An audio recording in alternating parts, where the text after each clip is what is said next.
لوگوں سے عزتیں تلاش کرتے ہو تو وہ کیا تمہیں عزت دیں گے؟ وہ تو کل اچھا کہتے ہیں، پرسوں برا کہنے لگ جاتے ہیں۔ لوگوں کے سامنے گڈ بک میں آنا چاہو گے تو وہ تو سویرے تمہارے بارے میں کچھ کہیں گے، شام کچھ اور کہیں گے۔ اپنی روحانی زندگی آباد کریں، اپنے مصلے کو وقت دیں، اور دنیا سے چھپ کر، اس موبائل کو بند کر کے، اور اپنے آپ سے بھی چھپ کے اور تنہا ہو کے، چھپا کے سارا کچھ اپنے آنسو اپنے رب کی بارگاہ میں پیش کریں، اس کے حضور حاضری دیں۔ سنو نا ترمذی کی حدیث، اور اسے یاد رکھنا، نبی پاک علیہ السلام نے فرمایا اپنے دکھ لوگوں کے سامنے نہ بیان کرنا، سیٹھوں نوابوں کو نہ بتاتے پھرنا، دنیا داروں کے سامنے جا کے نہ رونا کہ میں تکلیف میں ہوں۔ فرمایا اگر دنیا داروں کو دکھ بتاؤ گے رب تمہیں کبھی غنی نہیں کرے گا، اور لوگ ہیں کہ الٹا مذاق اڑائیں گے۔ آپ کی جس سے بڑی پکی یاری ہے نا، پکی، وہ تب تک پکی ہے جب تک آپ نے 50,000 مانگا نہیں، اور جس وقت آپ نے کہہ دیا کہ میں مجبور ہوں میری مدد کر، تو پھر ختم ہو گئی دوستی۔ لوگوں کی تعلقات آپ کے ساتھ تب تک ہیں جب تک آپ ان سے کوئی ضرورت وابستہ نہیں کرتے۔ کریم محبوب فرمانے لگے بندوں کے سامنے دکھ نہ بیان کرنا، اللہ تجھے کبھی غنی نہیں کرے گا۔ تو اپنے دکھ اپنے رب کو بتا، تو دعائیں مانگ، تو اس کی بارگاہ میں حاضر ہو، تو اس کے حضور عرض کر۔ فرمایا اپنے دکھ اپنے رب کو بتا، وہ جلدی کرے یا دیر سے کرے تجھے ساری دنیا سے بے نیاز کر دے گا، تجھے کسی کا محتاج نہیں رہنے دے گا۔ اپنے مصلے کو، اپنی دعاؤں، ایک بزرگ فرماتے ہیں میں نے دعا مانگنے کا طریقہ اپنی بیوی سے سیکھا، دعا مانگنے کا طریقہ اپنی، سیکھنے والے تو اپنے بچوں سے بھی سیکھ لیتے ہیں، سیکھنے والے تو ہر ایک سے سیکھتے ہیں۔ وہ کہتے ہیں میں نے دعا مانگنے کا سلیقہ اپنی بیوی سے سیکھا ہے۔ حضرت وہ کس طرح؟ فرمانے لگے میری بیوی نے نا مجھے کوئی کام بتایا، کچھ پیسوں کی ضرورت کے لیے کہا، تو میں نے اسے کہا کہ بھئی ابھی میرے پاس نہیں ہے، کچھ دنوں میں آتے ہیں تو میں دے دوں گا۔ عورتوں کی عادت ہوتی ہے وہ بار بار یاد کراتی ہیں، 2-4 دنوں کے بعد پھر اس نے کہا حضرت وہ میں نے کہا تھا کچھ پیسے، میں نے اسے کہا کہ ابھی میرے پاس نہیں ہے، کچھ دنوں میں ملتے ہیں تو میں تمہیں دے دوں گا۔ اس نے کچھ دنوں کے بعد پھر کہا حضور وہ میں نے کچھ پیسے کہے تھے۔ فرماتے میں نے ڈانٹ دیا، میں نے کہا کہ کیا تو روز مجھے شرمندہ کرتی ہے، کہا نا میرے پاس نہیں ہے، ہوں گے تو دے دوں گا، تو روز یاد کراتی ہے۔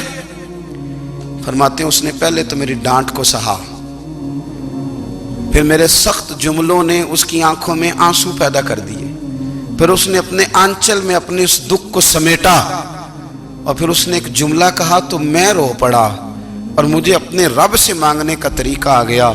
مجھے کہنے لگی حضرت جی آپ نے ڈانٹ دیا میں نے سہ لیا، پر آپ ہی میرے شوہر ہیں، بتائیں نا آپ سے نہ کہوں تو میں کس سے جا کے کہوں۔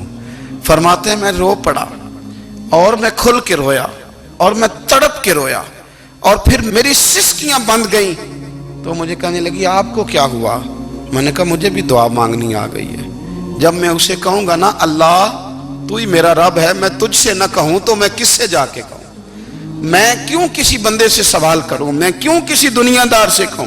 میں تیرے بندوں کا، نیک بندوں کا وسیلہ لے کے، تیرے محبوب کی غلامی لے کے تیری بارگاہ میں آئیں، تجھ سے نہ مانگوں تو کس سے مانگوں؟ سمجھ آ گئی ہے جب میں اس رنگ میں مانگوں گا تو پھر رب میرے اوپر بڑا ہی فضل فرمائے گا، وہ میرے اوپر بڑی رحمت کرے گا، وہ میرے لیے آسانیاں کرے گا۔ عزیز دوستو ہم اس طرح کرنے لگ گئے ہیں کہ ہم نے نا اپنے تعلقات پر اعتماد کرنا شروع کر دیا ہے۔ میرے تعلقات بہت ہیں، ہم نے اپنی دولت پر اعتماد کرنا شروع کر دیا ہے، میرے پاس دولت بہت ہے۔ ہم نے اپنے علم پر، اپنی شہرت پر اعتماد کرنا شروع کر دیا ہے کہ میرے پاس فلاں چیز بہت ہے۔ یاد رکھنا جب بے نیاز اپنی صفت بے نیازی دکھاتا ہے تو بڑی بڑی دولتوں والے مجبور نظر آتے ہیں۔ بھائیو جب انسان کا رشتہ اپنے مالک کے ساتھ ہوتا ہے پھر تو غم بھی کچھ نہیں کہتے، پریشانیاں بھی کچھ نہیں کہتی، پھر تو زندگی صبر والی، پھر تو زندگی توکل والی، پھر تو زندگی بھروسے والی، پھر انسان اپنے آپ کو رسوا نہیں کرتا، دنیا داروں سے امیدیں اس کی ختم ہو جاتی، امیدیں اللہ رسول سے لگا لیتا ہے، مضبوط ہو جاتا ہے، مضبوط، طاقتور ہو جاتا ہے، خوددار ہو جاتا ہے، باوقار باعزت ہو جاتا ہے۔ حضرت بہلول دانا رحمت اللہ علیہ بیٹھے تھے تو ہارون رشید حج کر کے آ رہا تھا،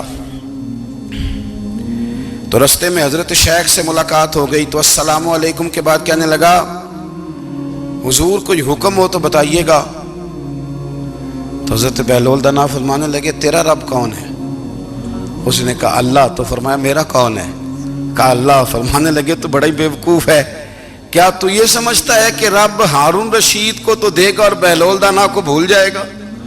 تیرا بھی وہی رب ہے، میرا بھی وہی رب ہے. اس نے اگر تجھے دے کے آزمایا ہے تو ہو سکتا ہے مجھے نہ دے کے آزما رہا ہو.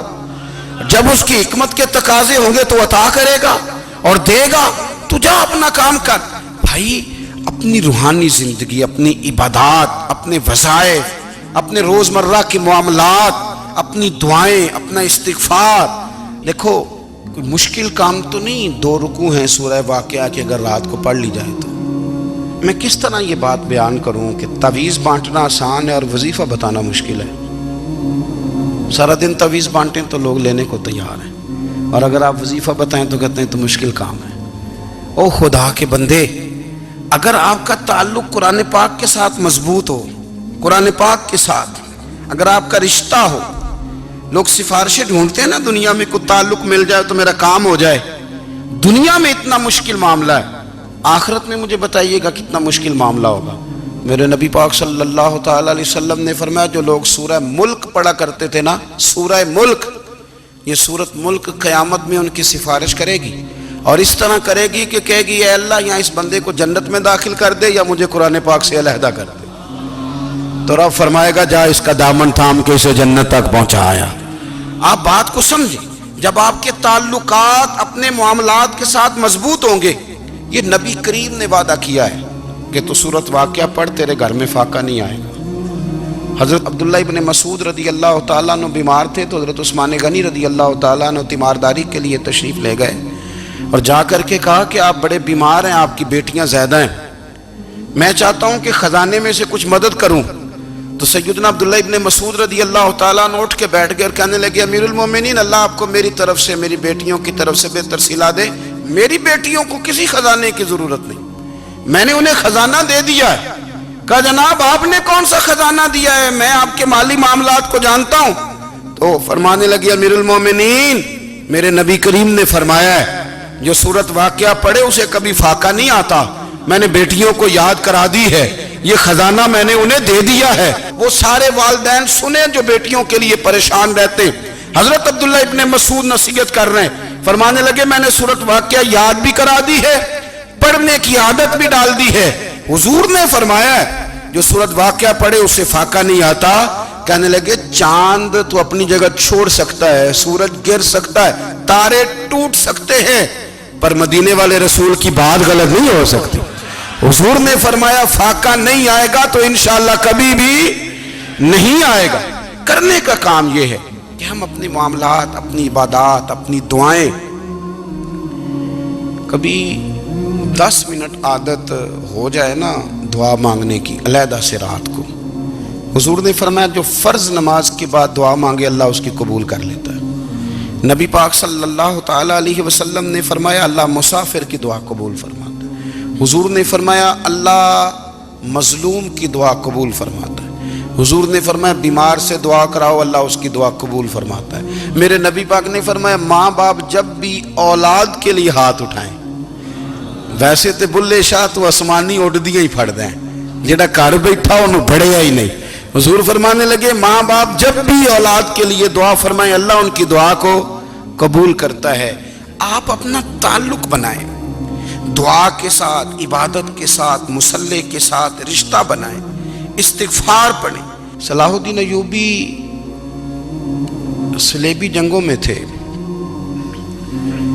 رات کو مسجد اقصیٰ میں نماز پڑھی تو پریشان تھے.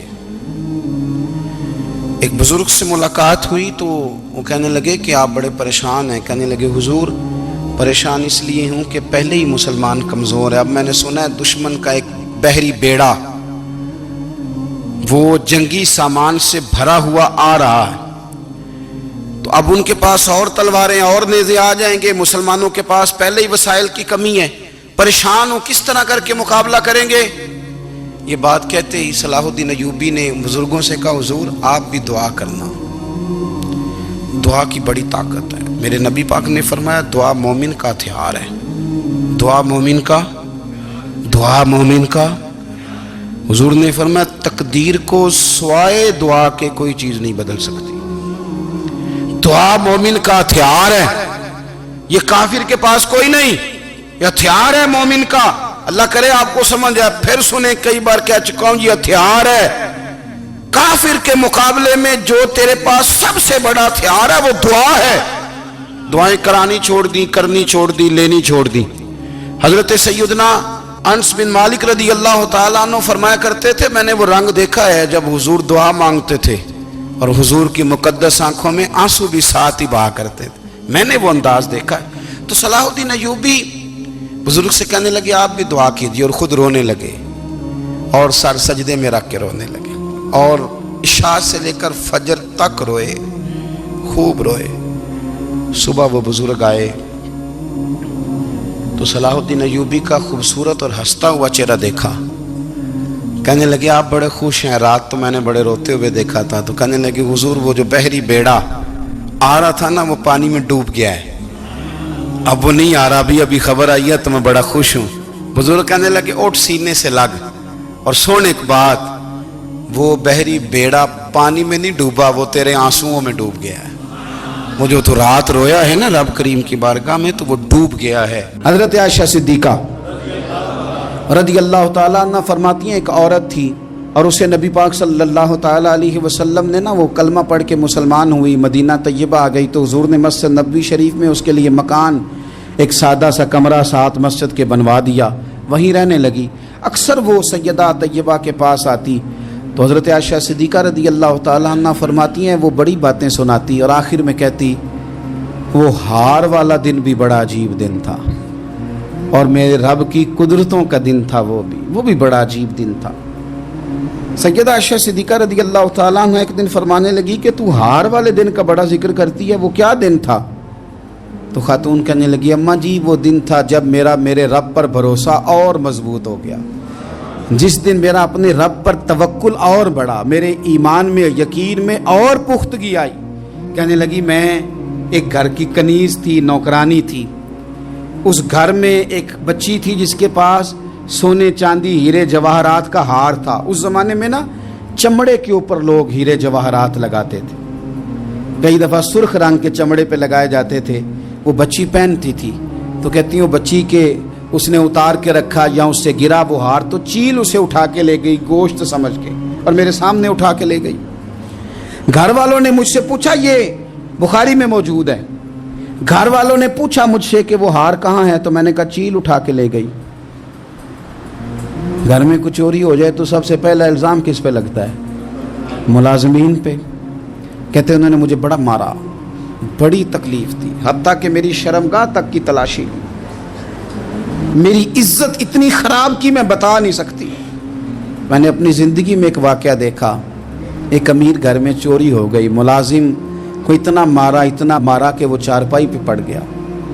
پولیس والوں سے اتنی مار پروائی گئی کہ وہ بیچارہ چارپائی پہ پڑ گیا اور پھر وہ اتنا بیمار ہوا اور کچھ دنوں کے بعد پتہ چل گیا کہ چور تو اپنا بیٹا ہے ان کا.